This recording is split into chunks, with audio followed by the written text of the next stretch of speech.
Synergy loves company. We have this coterie of rich franchises, the company now, that people want to engage with. I came here to try and continue what Walt Disney and his associates set in motion 50 years ago, which is to experiment with every new and innovative kind of entertainment possible.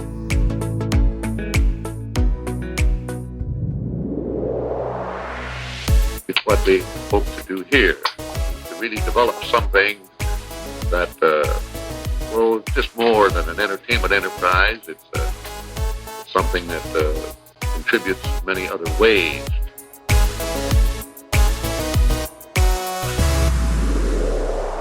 Hey, this is Synergy Loves Company, where Disney connects with everything.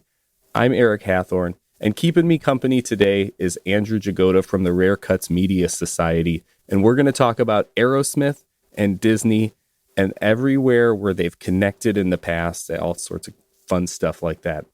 So, Andrew. Hello. Here we are. Yes, hello. I got to start with these couple of questions here. The first one is, what's your relationship? I like to call it a relationship. What's your relationship with Disney? Are you a Disney fan? What kind of Disney things are you into? Full company, anything under the umbrella? Let us know. Well, these days, it's all about Star Wars for me. Of course, that it didn't start there because I grew up in the 90s. So, of course, I had the whole Aladdin and Beauty and the Beast, Little Mermaid phase. Of course.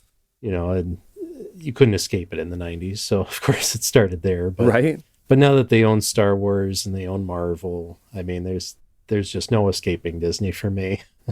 It's everywhere. Yes. Yeah, so that's really where my focus is these days, is trying to keep in my head the timeline of the Marvel Cinematic Universe, and at the same time up to date on everything Star Wars.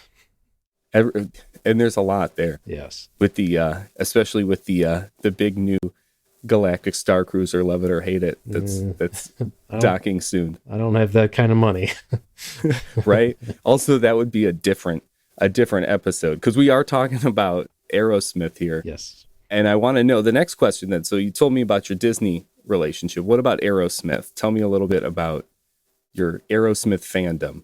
So Aerosmith and I go back to my high school days, when every day driving in and from school, I had either Paul McCartney, Billy Joel, or Aerosmith on. And Aerosmith was most mornings because I needed to get the blood pumping. So, right. So that was my big dive in to Aerosmith, and I've always loved the album Permanent Vacation. I even had it framed on the wall in my parents' basement when I was younger. So awesome. Yeah, the Aerosmith too. I feel like we have a similar feel on Aerosmith, where I really got into them kind of similarly around that time. Mm-hmm. And just their music was always kind of, like you said, it gets your blood pumping, it gets you going. I always, my family makes fun of me because I love how Steven Tyler doesn't always enunciate or sing actual words. He just does that. Exactly. Because I don't know the words to any songs. So that's kind of how I sing songs.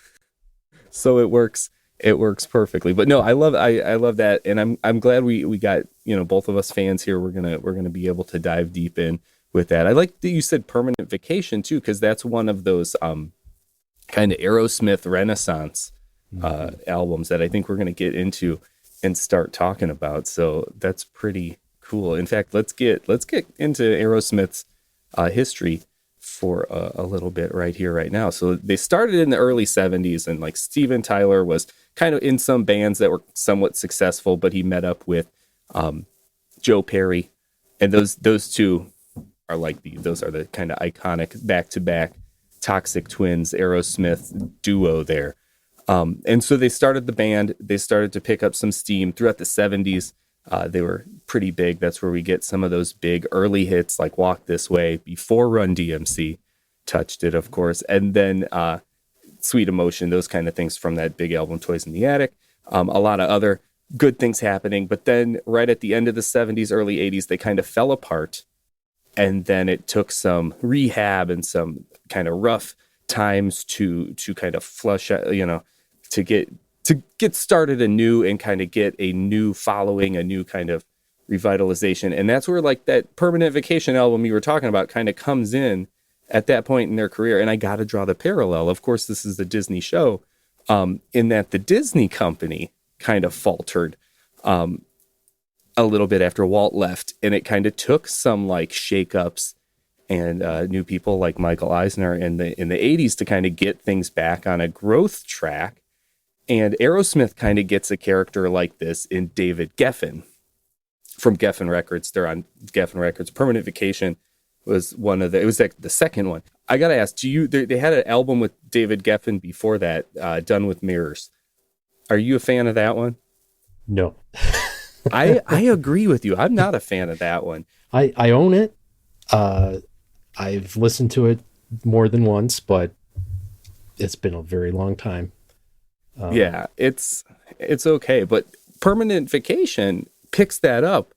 And I got to talk about David Geffen. I've mentioned his name so many times, but he's the G in DreamWorks SKG in the 90s when DreamWorks comes online. And Jeffrey Katzenberg from the Disney company, who is in charge of animation, is the K in DreamWorks SKG.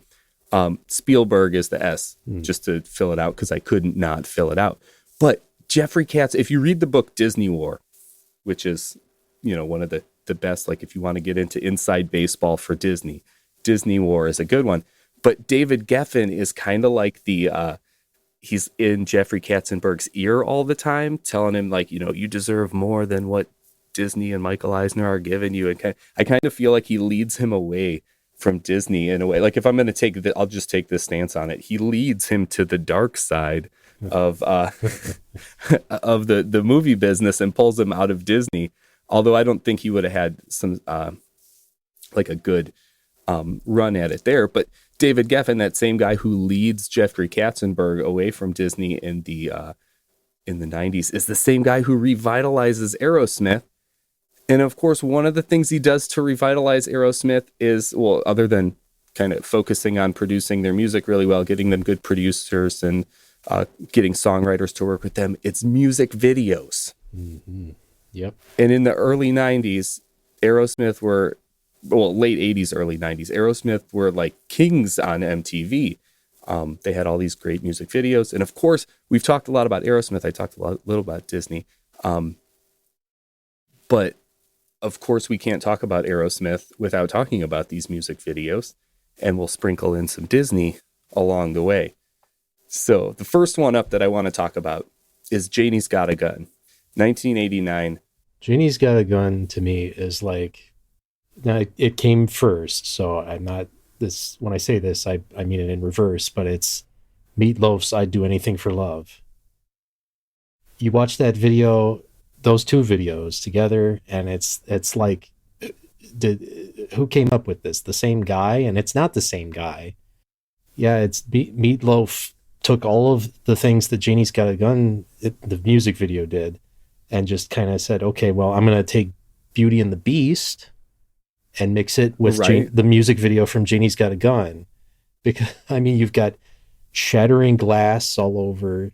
You've got the cops with flashlights that look like searchlights. I mean, you everything's blue or black. It's just so dark. And you've got, of course, the woman that's running all the time. The only thing that I don't think he took was the whole like traffic copter thing. That's right. Aerosmith didn't use a traffic copter. Yeah. But otherwise, it's like watching two of the same thing. That's a good point. I hadn't thought about that, but there was that feel of that kind of big music video. It has that like dark, but like I said, like the moonlight through the window kind of feel, where it's like bright but dark, and it's got that kind of fun, Yeah. Which we can say David Fincher was the director of that, and he went on to do movies like Fight Club and Seven. I know not Disney, but I didn't realize this until I was reading a little bit about him. He got his start at Lucasfilm in ILM on Return of the Jedi. Yeah. So I was like, this is him. You know, he got started in Lucasfilm. This is his interim before becoming a big fancy director as he does later in the 90s, which was pretty cool. And this is, it doesn't actually connect because, of course, this music video was way before the TV show. But yeah, when all of the stuff is breaking in the video, then she's on the floor arranging pieces to spell out the word lost. And so, you know, you got that connection there for Disney. Yes. Buena Vista Television here. Yeah. We'll put a pin in that because Lost is coming back in one of these videos. I think I think you could feel that coming, right? Lost. Yeah. We'll play the sound and have the word kind of come in here. You could hear it in your head that it's not even a song, but it's like the Rusty Gate sound of the beginning of the show. Exactly. So there's two other actors in here that have some Disney connection, one slight Disney connection, but people probably know him from some other place. But Nicholas Guest has done some minor voiceover work for Disney, but he's probably more popular for something else. Are you a Christmas Vacation fan? Oh, yes. I know it's a non-Disney tangent, but of course he's Todd in Christmas Vacation. Todd Chester. Todd Chester. I didn't know they had last names in that. Yep. Of course, they don't say it in the movie, but yeah. Well, yeah, they do say why is the floor all wet, Todd? Yeah, I don't know, Margot. Exactly. That's the fun line there. So he did do some like minor voiceover work for Disney. He does a lot of voiceovers more recently, and he did some voices in Frozen and Big Hero 6. In both of them, he's additional voices. But because he's Todd, I had to bring him up. And then we've got Leslie Ann Warren, who she got her start. Her very first movie was The Happiest Millionaire, which was a Disney movie from the 60s. It was one of the last ones that Walt Disney worked on. And then she went on to be in another one with Disney, which was the one and only Genuine Family Band. So they're those good old, like, lighthearted, late 60s kind of Disney movies that the whole family could get around. That's how she got her start. And she plays the mom in the video. So that's kind of a couple of interesting ones. And that's, of course, the kind of darkest Aerosmith video. You're talking like the Meatloaf feel there. And that one that comes from the Pump album, and it kind of feels dark. And then they kind of get more lighthearted in the 90s with a trilogy of fantastic videos. Of course, there's other videos along the way, but these ones we definitely have to talk about. And we get Crying, Amazing, and Crazy, all three in a row, that have Alicia Silverstone in them, which, Andrew, we were talking before we started recording. She is maybe one of the only people who hasn't done anything with Disney, anything at least. She hasn't tried to work with Disney, we'll say. Yeah.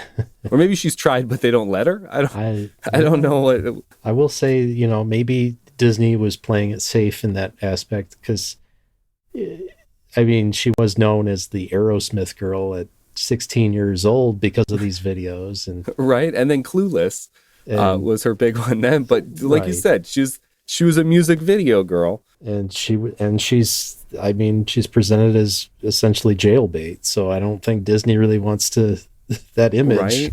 Or at least they didn't at that time. At the time, maybe now if they're going for some weird Hulu exclusive thing, who knows? And that's no offense to Alicia Silverstone because wonderful actress. I didn't mean to knock her in any way, but no, definitely not. At the same time, those Aerosmith videos for kids that grew up in the 90s, wow. Right? They were kind of iconic at the time and very like you said, it was definitely not the Disney image that they had at that point in time. But we do get some other stars. So even if they somehow Aerosmith blacklisted her, Not that we know that for sure. We do get some other stars who show up in these videos. So in Crying, we do actually get our Lost. I felt you saying this. Do you want to tell us what the Lost connection is here? We get our lovely friend Sawyer, aka Josh Holloway, Exactly. as the purse snatcher. his first claim to fame, stealing Alicia Silverstone's She had purse. to chase him down the street at the end, and then he went to become Sawyer in Lost, which is eventually basically he's the purse snatcher of Lost. Right? So ever since this Aerosmith video, he's been typecasted as a petty criminal. Pretty much. There was his audition tape. He just brought this video in, and Lost was, "You're hired." No. So then we also get Steven Dorff in Crying, and he's not. I have to point this out because I do have a love for these bad, cheesy, made-for-TV Disney movies. I don't know if I should call them bad because I do love them, but some of them are really bad. And he was in a remake of The Absent-Minded Professor. He was younger. He's a kid in the movie. He wasn't like a main starring role. I will say, in this version from 1988, the absent-minded professor himself is Harry Anderson from Night Court. Gotta love Night Court. Right? So it's totally 80s. It's a great kind of, people who are like, oh, Disney's just remaking the same movies over and over again. Well, guess what? In 1988, they were remaking the same movies over and over again, just putting them on TV. And then, of course, Steven Dorff goes on to he was in some Touchstone movies too, in the 90s, and he went to be in like a bunch of things in in TV and movies and stuff. Just never like a big star, but kind of always around. All right. So Amazing is a weird video. It's kind of the second one in the trilogy because it is there's like a computer and there's like flashbacks to watching the Crying video. Yes, you get your sequel to the Crying video. Right? The good old and sequel. I'm assuming it's supposed to be like an enhanced Aerosmith CD that he pops in. The good old enhanced CD features. Which somehow has virtual reality. Right. The virtual reality technology of this is quite impressive for 1993. Yes. Yeah. Oh, and he's got, and it's just like, he's not like in a special facility, right? He's just like at his computer with his, because, in 1993, we all had our virtual reality sets at our computer. Yeah. It's a very, very strange choice, but at the same time, it was the early 90s. Right. And it was cool. They spent so much on that cool VR gear that they had to use clips from the old video to fill the thing out. No. And I mean, there's some new clips in there. Yeah. Yeah. And they have what is essentially like almost like a tunnel in a warehouse or something. Yeah. And that they decide to trash for whatever reason. Because they could, yes. And they had the money to do it. So, but the best part is the fact that then at the end it turns out that it's not him watching Alicia Silverstone; it's Alicia Silverstone watching him watch Alicia Silverstone. the old twist. I'm not sure, but M. Night Shyamalan might have had he might have had something to do with this one.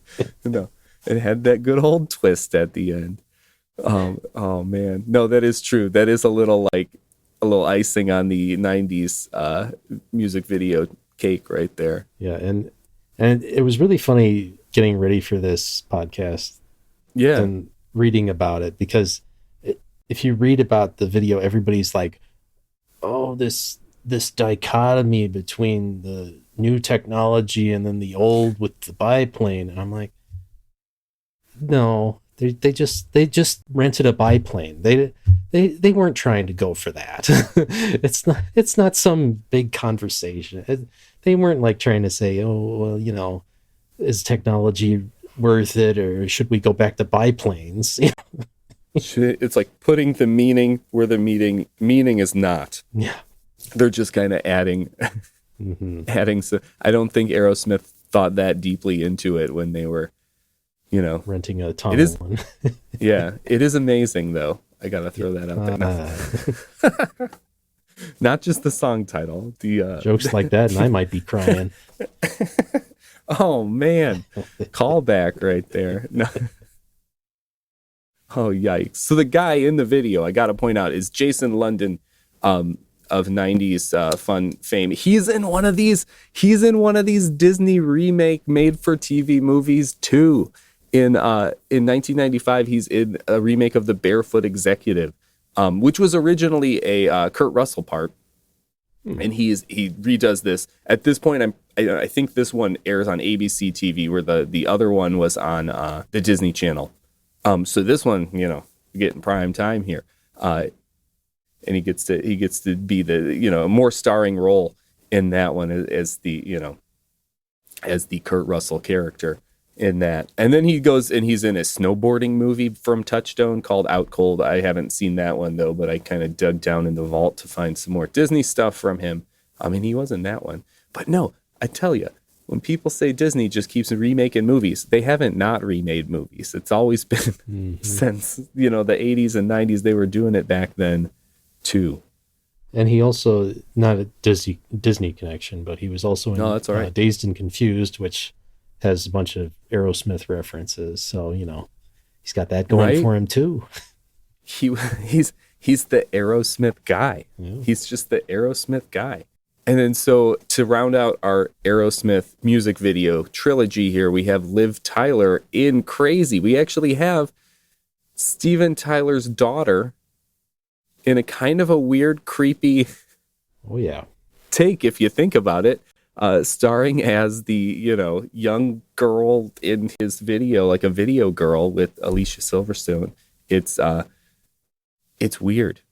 I'm just going to say it. I mean, in a way, you could think of this trilogy as like a Peeping Tom trilogy. Oh, definitely. Because, I mean, you go from it being like, okay, Alicia Silverstone, she's only 16. Should she really be, this sexualized? To then you've got Amazing, where the guy is literally trying to peep on her with VR. With the VR. And then you've got this where it's like, okay, and now Steven Tyler's daughter is getting into the mix with her, and they're doing a striptease contest. Yikes. It's like, hey, my daughter. They have a very weird relationship. I'm pretty sure I heard a story a while back that she didn't she didn't know he was her dad for a long time. And I think she even believed Todd Rundgren was her dad. And then they when she was much older, she found out that Steven Tyler was her dad kind of situation, which is, and then he goes and puts her in the video as the, hey, look at this hot girl situation. It's yikes. It's very, very cringy, but she's there. He gets her some work in that. And she is, of course, in Armageddon, which I think if Steven Tyler got her some work in Crazy, I'm pretty sure she got him the work in Armageddon. I think that it was I'll get you a job to get you started. And then she's like, well, then I'll get you a job where you can finally have a number one hit. Exactly. Oh, let's talk about that, because let's get into to Armageddon here. And when you're talking Armageddon and Aerosmith, you have to talk about Don't Want to Miss a Thing. Mm-hmm. And like you said, it's their only number one hit. Yeah. And it's at this point, they're over 20 years into their career. Yeah. And they get their first number one hit, and they didn't even write it. It's a Diane Warren song. And I kind of feel because she's had so many number one hit songs that she's written, anything she writes, she's just I wrote this song. It's going to be a number one hit. And she's like, here you go, Aerosmith, number one hit. What do you think about the song? As an Aerosmith fan, as just a general fan of music, to me, it's a wonderful song. I don't mean to knock it. Obviously, it's commercially successful, but it's not the ultimate Aerosmith song. It's not. And I mean, to me, honestly, a much better song which we've already talked about, is Crying. To me, Crying is the one that if you're going to say, okay, give me one song from Aerosmith and listen to it, I'm not going to give you I Don't Want to Miss a Thing.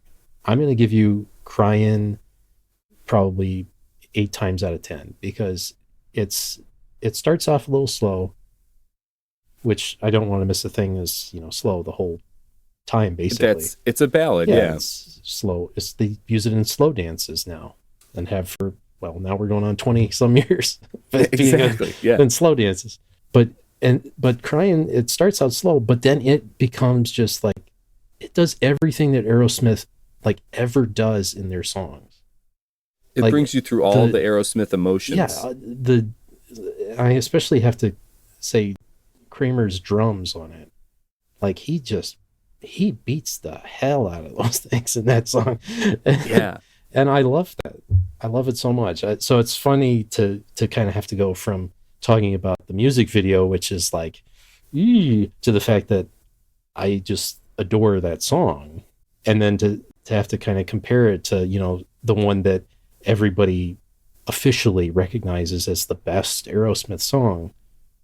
Statistically, commercially, yes. Statistically, critics, yes. Whatever. But to me, it's like, okay, you took all of the stuff that Crying and Permanent Vacation, Pump, those albums did really well, and you took it away. You still get Steven Tyler with the super loud screaming vocals. But everything else, it's like, okay, now we're going to give you violins, we're going to give you orchestra sound, and we're going to make it slow. Like, it just completely baffles me that that's the number one that they got. It's not an Aerosmith song at all. Yeah. Like, it's them playing a song, sure. Like, they're the ones playing the music. They, Diane Warren wrote it, but it doesn't feel like there's, and I think one of those things that you're like describing is like the bluesiness of Aerosmith mm-hmm. is totally stripped out of that song. Exactly. I mean, the guitars are there, like you said, the screaming's there. It's just not an Aerosmith song. It's a good song. Yeah, definitely. But it's not like you said, it's not the one that the Aerosmith fan would tell you, like that we wouldn't tell you to go listen to that to get a good sense of who Aerosmith is. Right. But yeah, so it becomes like the biggest song. Now, that's not to say those ones that we talked about the videos for were hits in their own right, but they just didn't hit that number one spot. Right. Only this one, Don't Want to Miss a Thing, hits that big old spot there. So, Don't Want to Miss a Thing. We get Don't Want to Miss a Thing. Let's go talk the soundtrack a little bit before we go and talk the movie. There's some other songs. I gotta tell you, when I got into Aerosmith, which is kind of weird because I don't want to say Don't Want to Miss a Thing is the song that got me into Aerosmith, mm-hmm. but the Armageddon soundtrack was one of the first like Aerosmith releases that I owned. And it was never really Don't Want to Miss a Thing that made me want like, I wasn't like, oh, Don't Want to Miss a Thing's my favorite song. I think I had an awareness of Aerosmith, but then when I got the Armageddon soundtrack, it was more the other tracks on there that kind of led me to them. So maybe I did buy it for Don't Want to Miss a Thing. Let's go ahead and say I did. I don't know if I did. I feel like I didn't, but that could be Aerosmith fan hindsight, knowing that that's not really who they are. But there are some other songs on there. It's kind of like a mini Aerosmith album. And we've got there's the song, What Kind of Love Are You On? Which had some little chart play. Are you familiar with that one? Yeah. I will say I never owned the Armageddon soundtrack. So for me, it was, I don't think I really got big on Aerosmith until after that. That it had its wave. After the Armageddon wave, the right. Bruce Willis and the Ben Affleck. Of course. That big old asteroid that they got to go do some offshore drilling on. Which I'm pretty sure I saw the movie when it came out. Yeah. But to me, it wasn't like, oh, that song. It was more like, oh, all right, Bruce Willis is dead. Right. Spoiler alert. No, Well, sorry. If you haven't seen the movie by now, you probably won't ever see it. just kidding. 20 some years afterwards. No. But yeah, no, so they have what kind of love are you on? What kind of love are you on is the only other song that's like a new song. And it really, in my opinion, sounds like it was a reject from like 9 Lives, which came out a little bit before, and it didn't quite fit.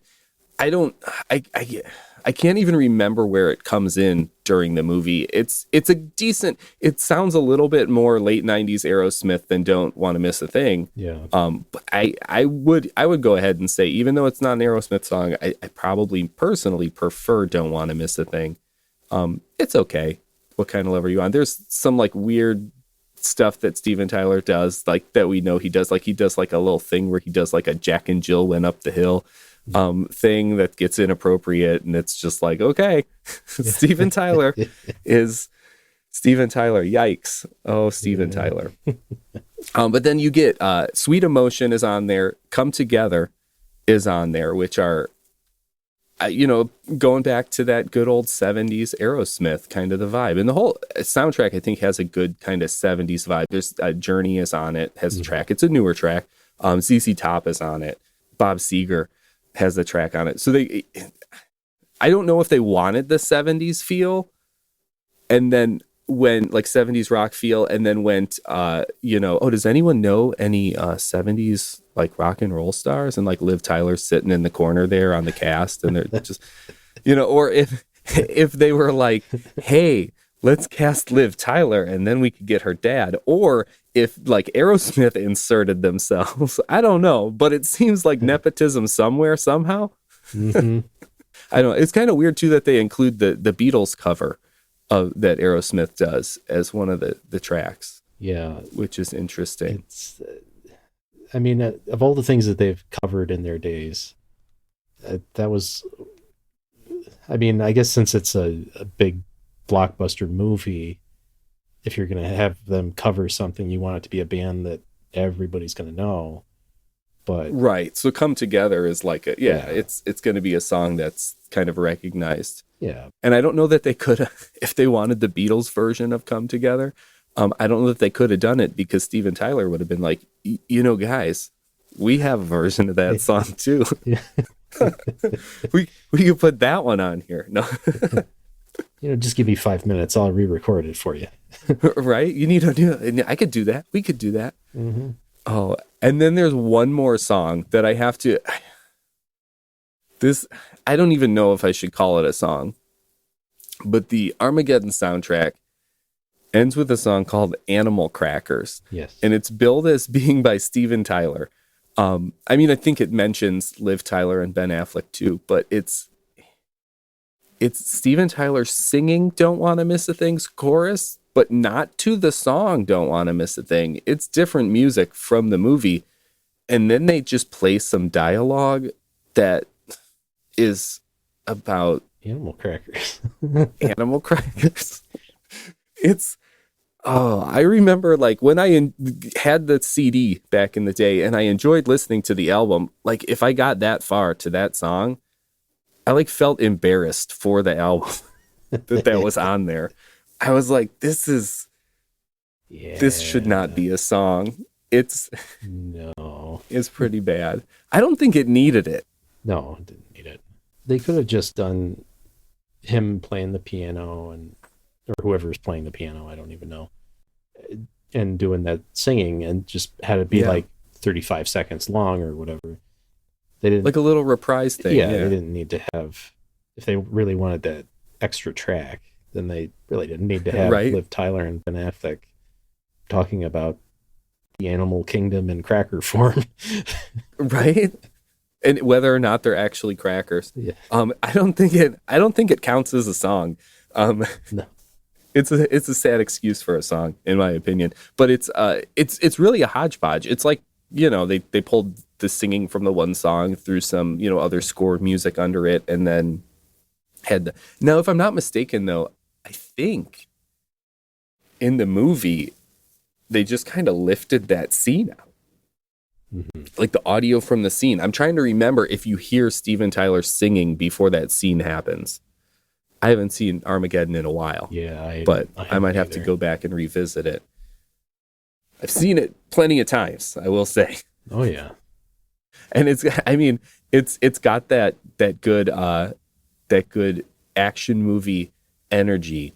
So being that it's a Touchstone, it's like it's got that Disney vibe. Even the Touchstone ones have that Disney vibe where it's like heartfelt. I laughed, I cried, even though there was action kind of thing going on there. But like I should say, it's the most Disney of the Touchstone action films, because I was going to say it was directed by Michael Bay, good old action director Michael Bay, who worked with Disney on The Rock and Pearl Harbor, which were also those, Touchstone Hollywood Pictures kind of not Disney label, but other one, but Michael Bay. Yeah. Good old Michael Bay. Who else would make a movie about a meteor flying towards Earth? And make it with all the orangeness that is the movie. Right? Almost every scene is orange. You need the fire and the flames and the orangeness everywhere. Mm-hmm. Oh, man. But yeah, so Michael Bay. Oh, Jerry Bruckheimer, too. Of course, Jerry Bruckheimer, he goes on to do the Pirates movies with Disney. So he stays in the fold. And then this is a weird one I came across. Good old J.J. Abrams. Here's another lost one. There you go. Did like a script treatment of Armageddon. So he gets a writing credit on it because he did one of the script treatments along the way. And then, of course, Lost, and then all the stuff he did with Star Wars and all of that, like, with Disney. So maybe you pointed back in Janie's Got a Gun, she's putting the letters Lost on there.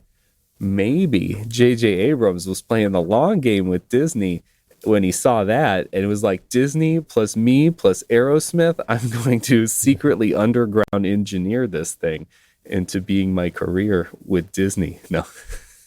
Or maybe he watched that music video and said, I like this. They use the word lost. Hey, right? That's a good word.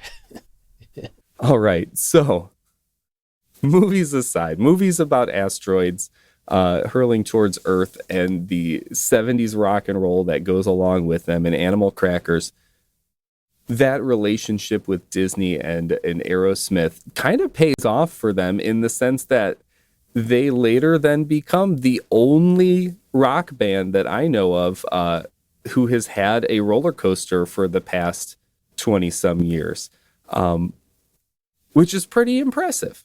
Oh yeah.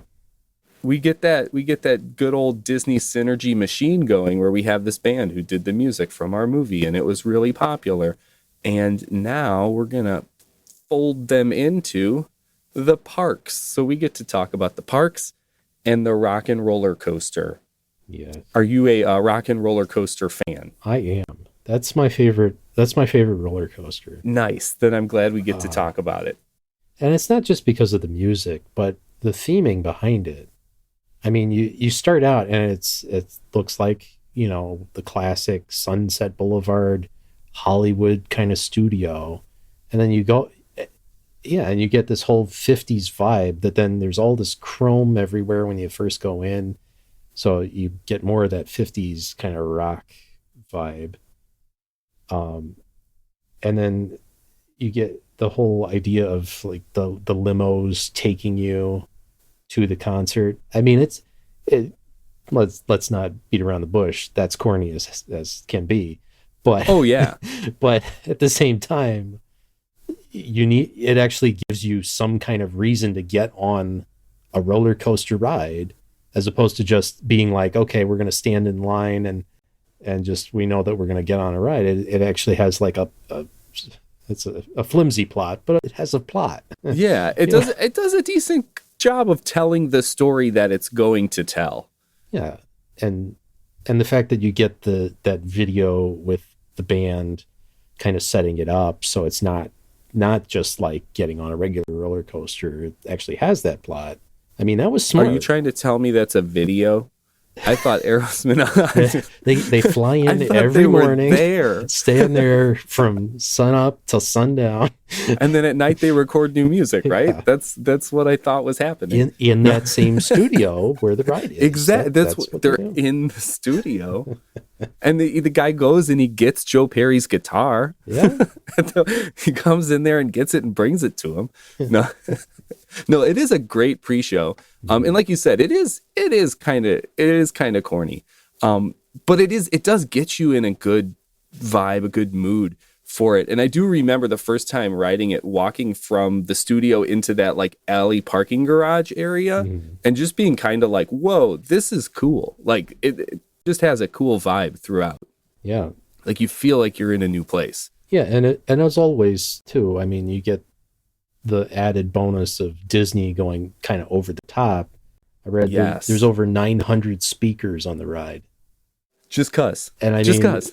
Are you going to get that anywhere else than Disney? No. No. No, that's the stuff that makes it. And then like, yeah, you have your personal speakers in the roller coaster as part of that ungodly number of speakers. You get those ones right by your ear, which I think makes for an awesome I mean that's the best way to incorporate a band into an attraction like this, that you're going to do a roller coaster. Of course, you're not going to be able to see Aerosmith the whole time that you're on the actual, ride. Yeah. You get to hear them. So I got to ask you a question. There's five limos that I want to go through that have these fun names. I think there is a alternate limo too that'll come out, but these are the 5 that have these fun names, and they each have their own soundtrack. I didn't realize this. I knew it was random, like what music you got, but each limo has its own soundtrack. So I'm going to go through and tell you what the soundtracks are. I'm also going to tell you the fun license plate names of each of these, and you tell me which one you think you would pick. Okay. So we got the first one is 1QK limo, so one quick limo, and that one plays 9 lives, just 9 lives. No, we've got the next one is you go, like the letter U, Go, babe, you go, babe, and that one plays Love in an Elevator and Walk This Way. Maybe that one. Maybe. Then we got, I'm interested in how short they play these songs. We've got one that's Bye-Bye, Buhbye, license plate. And we've got Young Lust, Fine, Fine, from Pump. And then Love in a Roller Coaster, re-recorded for the ride. Not Love in an Elevator, Roller Coaster. That one has 3 songs. We got one that has 9 lives. And then one that has 3 songs. It's kind of interesting how they cut it. Yeah, we still got more options, though. We've got H8 TRFFC, because I hate traffic. Yeah, of course.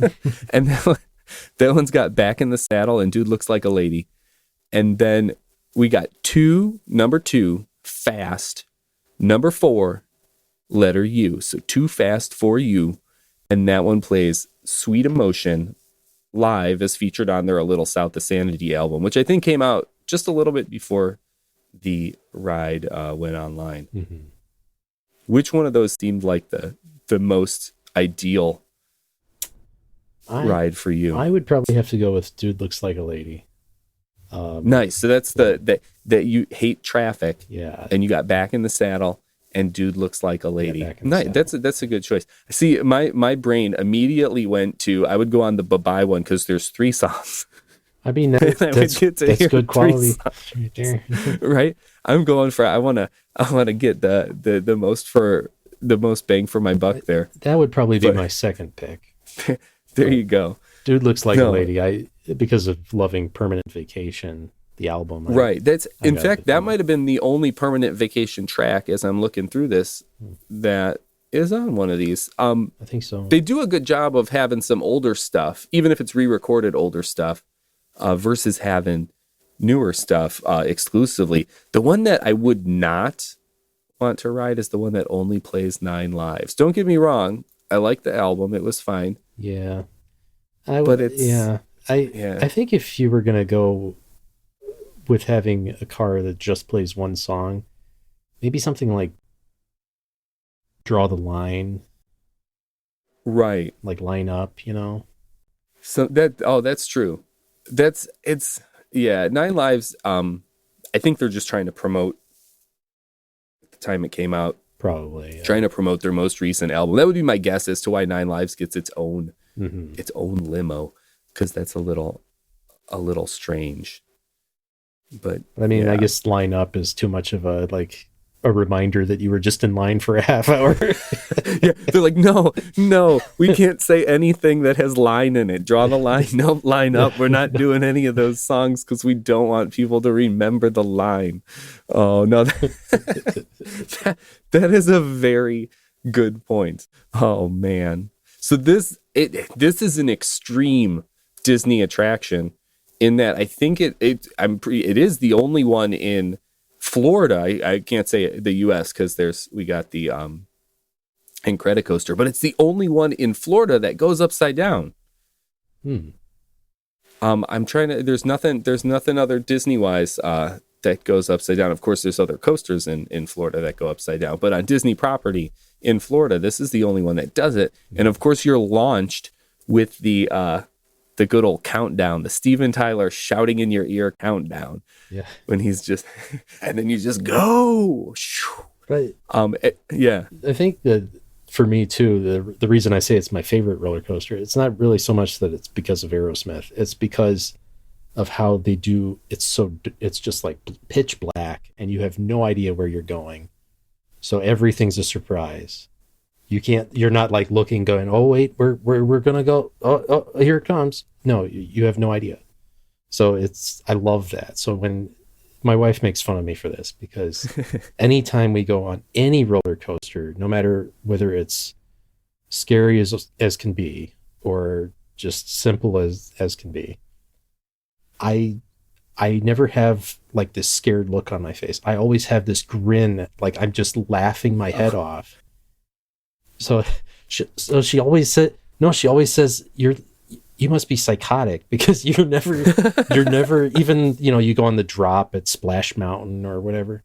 I don't change expressions. I just look like I'm laughing like the Joker from Batman. So the fact that with the Aerosmith one, I have no idea what's coming. Like it just perfectly fits with my personality because you could drop me from a building and I'd just be like, ha ha. I love it. Oh man. No, it does have that good. And you talking about the face that you're always just smiling, those on-ride photos, that one comes right away at the launch. You get that, and to have that's impressive if you have that smile at that launch, because usually that's like where that's when everybody else is screaming their heads off. Right? Your face is getting pulled back. And that's crazy. I do have to tell this one story that I heard a while back about. I always think about it when I think of the Rock and Roller Coaster, because there was a guy a few years back who lost his magic band right at the launch of the Rock and Roller Coaster, and it fell in a place that every time a limo took off on the track, it registered him, because his magic band was there, as being on the ride. So he got like thousands of on-ride photos of random people all day from the Rock and Roller Coaster. His phone must have been blowing up, just like ding ding, here's your picture, and it's just some randos on. That's I know like it's like you got to be like, is it on there, because I don't want that happening to me. But no, that just cracks me up, and I can't not think of the launch sequence here without thinking of that. That reminds me, it's not Aerosmith, but it reminds me of my brother-in-law lost his band on the drop when you're on Pirates of the Caribbean, and the camera's right there. So it didn't ping him all day, even though he lost it right at the camera. So that would have been hilarious if that had happened. That one floated down, maybe. Yeah, floated downstream to the redhead or whatever. Right? It's just bobbing up in the water down there. Nice. Well, yeah, good thing it didn't land like off on the side right by the camera, because then he would have been that story of the guy Yeah. getting his magic band picked up for every rando all day. Oh man.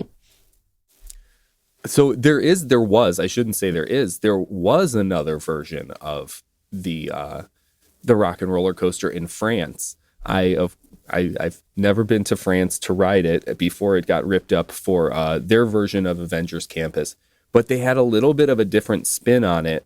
And I know we talked at the beginning about how we like the Florida version, but in Paris it was kind of like we're doing this experimental technology that you're going to go on this ride with the music, and it's going to enhance your experience. They like kind of took it from that angle, and like Aerosmith was part of it. It's this new music experience kind of technology.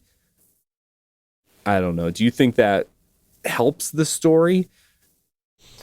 Or do you think they should? Maybe I didn't sell it good enough. Maybe I did that on purpose. I think that probably when it came out, yes, because the 90s expanding technology, we were willing to sit there and watch a teenager watch Alicia Silverstone who's watching him.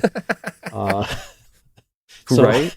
I think at the time, I think that even probably 5 years after it came out, it was probably looking dated because of that. More dated than the Florida one.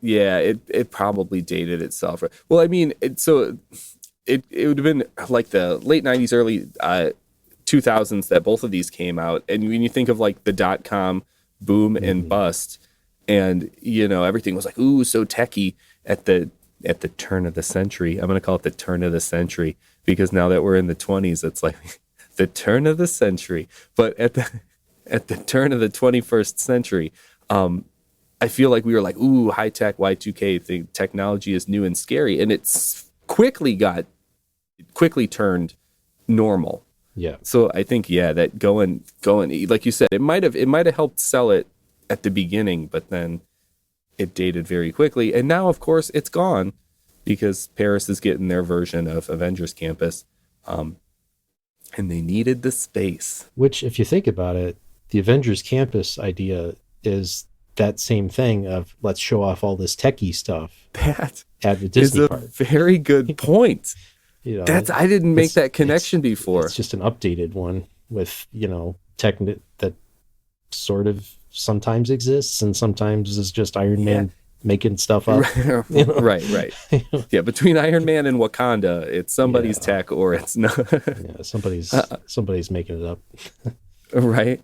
Oh man, no, that's a good point. I didn't think of that connection, that it would be Avengers Campus. Maybe Avengers Campus is just staying true to the original.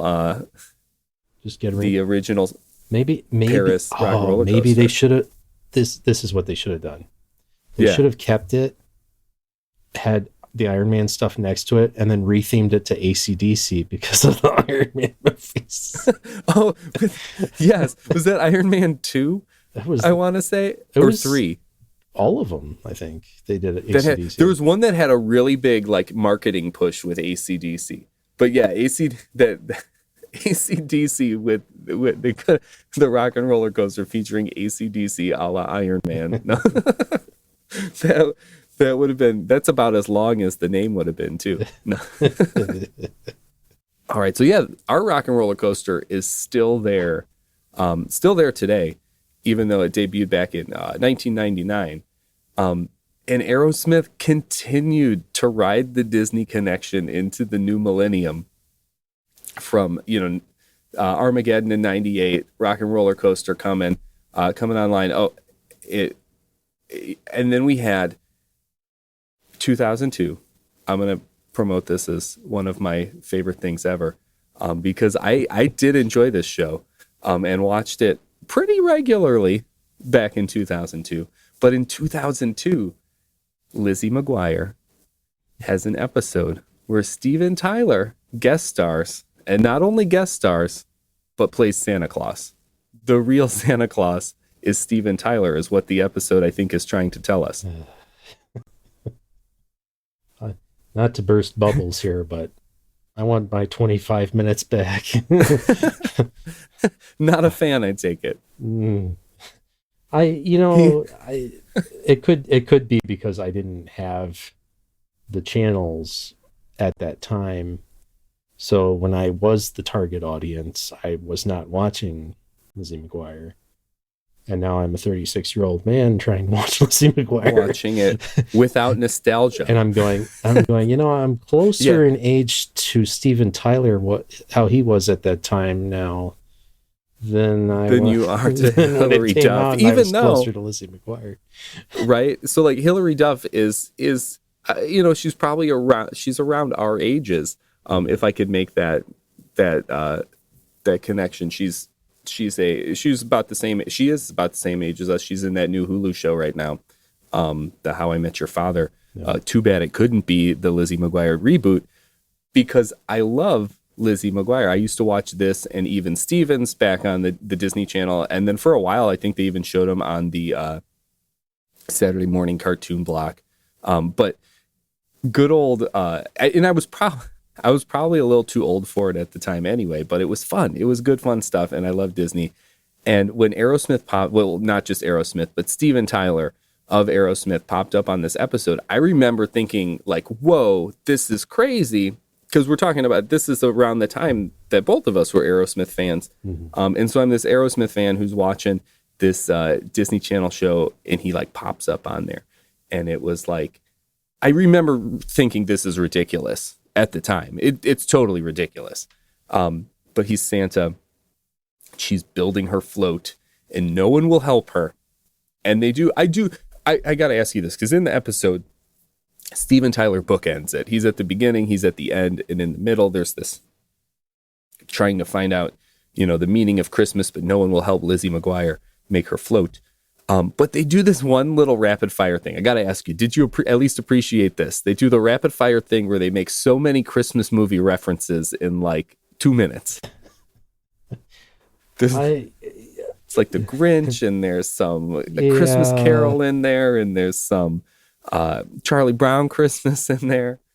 I got that they were doing that, but I can't say I got that they were doing that. I can't say that I really appreciate them just suddenly breaking out into Dr. Seuss rhymes and suddenly knowing the how to fix a plumbing problem.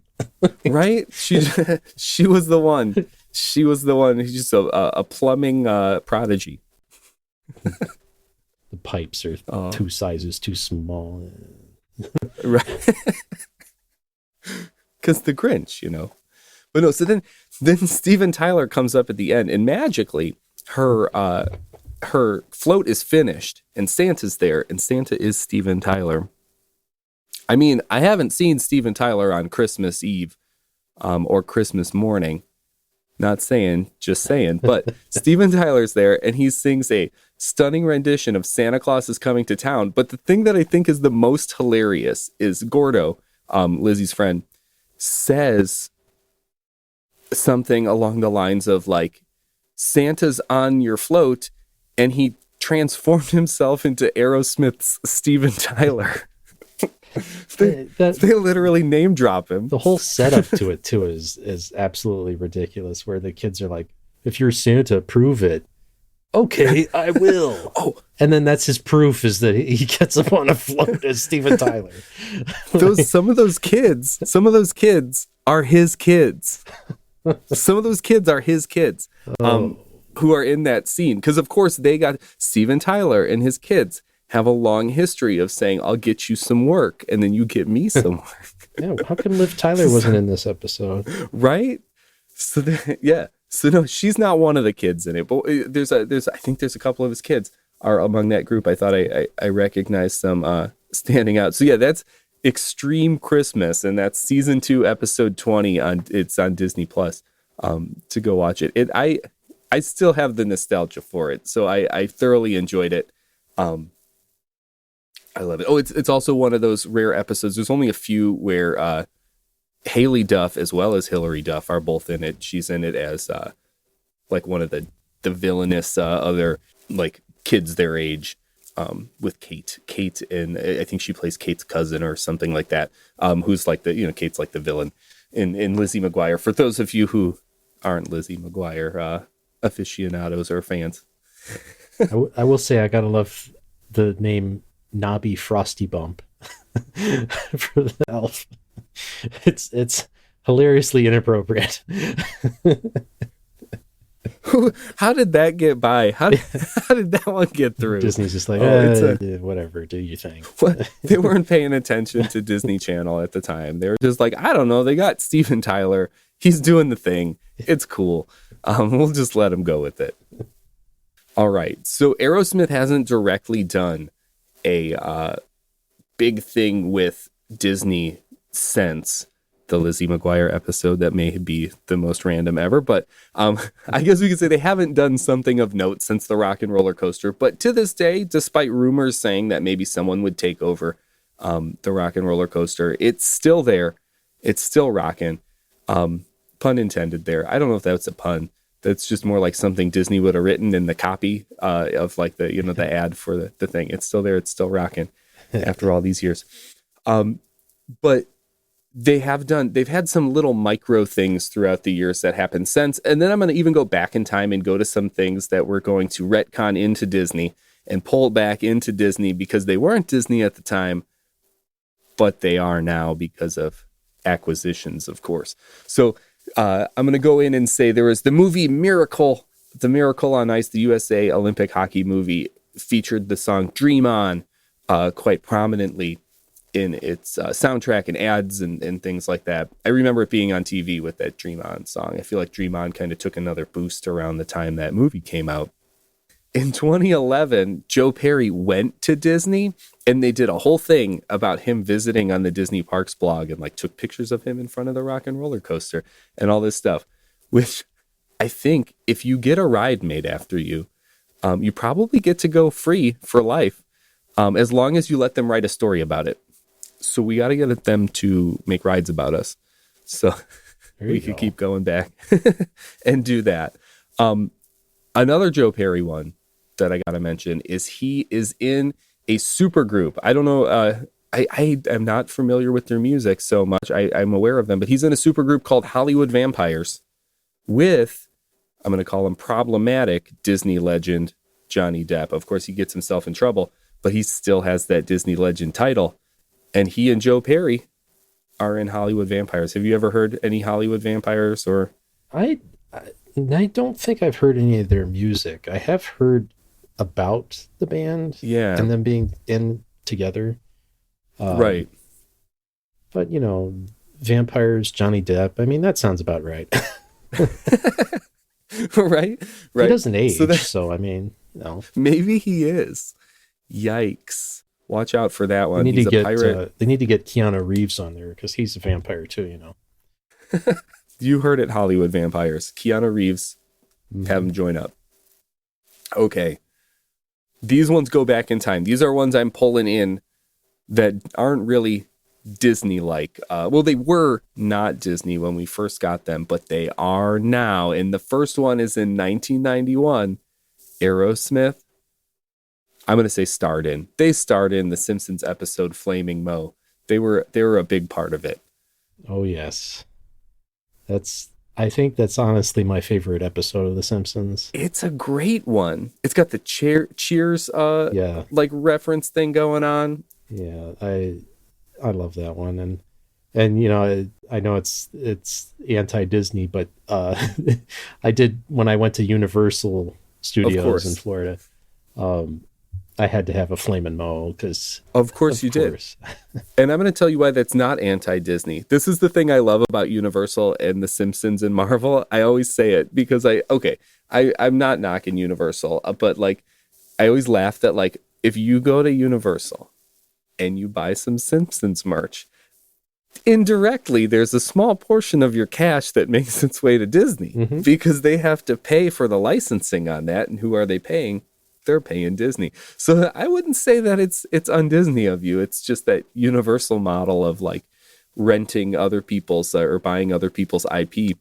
Yeah. And then, Disney's kind of like, hey, you go over there, they're promoting our stuff. You come over here, that's all we do. So, but no, that is a great episode, Flame and Mo, and they're performing there at Mo's. It's wonderful. And then actually, I didn't know about this one because I think I stopped watching The Simpsons regularly in the early 2000s. I don't know that I've seen too many of the more recent seasons. I've tried to go back and like watch seasons, but I tend to watch the ones I've seen already. But in 2011, there's an episode that features Joey Kramer as a character, and he plays himself. And I think he is like a love interest to Edna Krabappel, the teacher. Oh. So it's a whole thing. I haven't seen it yet. I got to go watch it. It's called Nedliest Catch, and it's from 2011. But I was like, that's so random that Aerosmith's drummer is like featured in an episode of like a 2011 episode. That's kind of random, but it's out there. Have to check that one out. And then this is the weirdest one, and I'm not going to hold my breath, but I'm hoping one day I'll be scrolling through, social media and see Disney dropped some new stuff on Disney Plus, and they are going to drop The Incredible Human Machine from Nat Geo, because Steven Tyler is featured in this documentary getting surgery on his vocal cords. So it's a Nat Geo documentary, and you actually get to see them like doing an operation on Steven Tyler's vocal cords. Ooh. Because that's something I've always wanted. I'm kind of interested. It's not there yet. Disney owns it. Put it out. If anyone from Disney is listening, which I doubt they are, put it out. Yeah, there you go. I want to see Steven Tyler's vocal cords cut open on camera. No. I mean, I guess it would depend how bloody the video is. Right? I'll say I don't know because Disney Plus. It's National Geographic, so it's probably not super. Right. They do a tasteful job, which I think kind of like the stuff that I've watched Nat Geo on Disney Plus. I've enjoyed it all. It's been great content, and it's been stuff that you could watch with the whole family, which is very on brand with Disney. If you want to have your daughter be in your music video and then have her put you in as the soundtrack leader of her movie, it's all about the family. And Disney makes family entertainment. So I think that's how it all connects with the family connections there. It's all about the family until Janie's got a gun. Right? Then that's not the family Disney. Anymore. And that's not that kind of family. No. Not that kind of family entertainment. Without any more Aerosmith connections to Disney to talk about, I got to ask you, Andrew, to tell us a little bit about the Rare Cuts Media Society and what y'all do there. In full disclosure, I'm part of it too, but I want you to tell us. So be sure to go check out Rare Cuts Media Society. We are a podcast that covers all sorts of different media projects, and we try to focus on ones that people really don't talk about anymore, or maybe never really talked about because they're just rare gems hidden in the dirt. And we've got our newest episode right now is on the 1963 version of The Haunting, but we've also got another one coming up called on the movie Crime Wave by Sam Raimi, who of course directed the Spider-Man movies and is, with a Disney connection, doing the new Doctor Strange in the Multiverse of Madness. Yeah. Definitely. So there's your Disney connection right there. Nice. So be sure to check us out at rarecutsmediasociety.com, and be sure to check us out on all the usual social media, Facebook, Instagram, Twitter, and give us a listen. Awesome. Well, thanks so much, Andrew, for joining me for this conversation. I'll definitely have to have you back to talk about Disney, of course, but also something else that you enjoy along with it. I look forward to it. Thanks.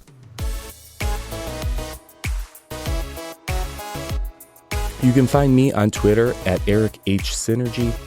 Visit synergylovescompany.com to subscribe and keep up with the show. Thanks for listening. I'll catch you next time.